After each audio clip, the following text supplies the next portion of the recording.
Republicans, we saw you elect Trump to the presidency of the United States. Then you ran him for re-election, and then when he lost, you spent months trying to invalidate the votes from places where mostly black and brown voters showed up and showed out against your candidate.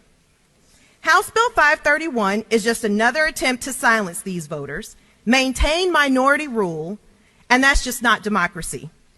So, in closing, we see your white supremacy, we will never get tired of fighting it, and most importantly, we will defeat it. I yield the well. That's it. That's a word. Representative Shannon, that is very much a word.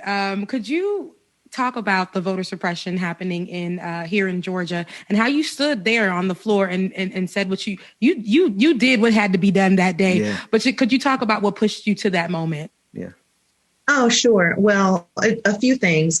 Since I came into the House in 2017, I've served on the Governmental Affairs Committee, and that deals with election law. And every single year I've seen Republicans put through voter suppression bills. So they've been at it for a long time. And it's so clear what they are doing. And because of the amount of respectability politics in the chamber, where people don't want to call out Republicans for their racism and talk about the animus behind a lot of the bills, you know, that's something that I'm known for. And so I felt like this was the perfect time to really talk about the culmination of what's been going on with the types of bills that they've been trying to pass. The reality is they are always talking about local control. You can walk in the chamber and say it's Monday, and they will say only if a local government says it's Monday.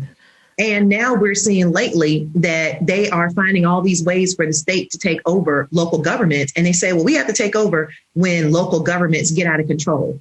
But the question is, what determines when a local government gets out of control? Is it when the demographics get out of control? Because that's what I'm seeing. So we're having more black and brown mayors, more folks of color getting elected to local governments, and you're seeing Republicans come with bill after bill after bill to take away that power and keep it with the state, which is all Republican control, which is mostly a party of just white men. Yeah, And you said as much on the floor. You called it for what it was, white supremacy. And when these methods of voting worked perfectly fine for older white people, they were perfectly fine with these methods. And now there's a concerted effort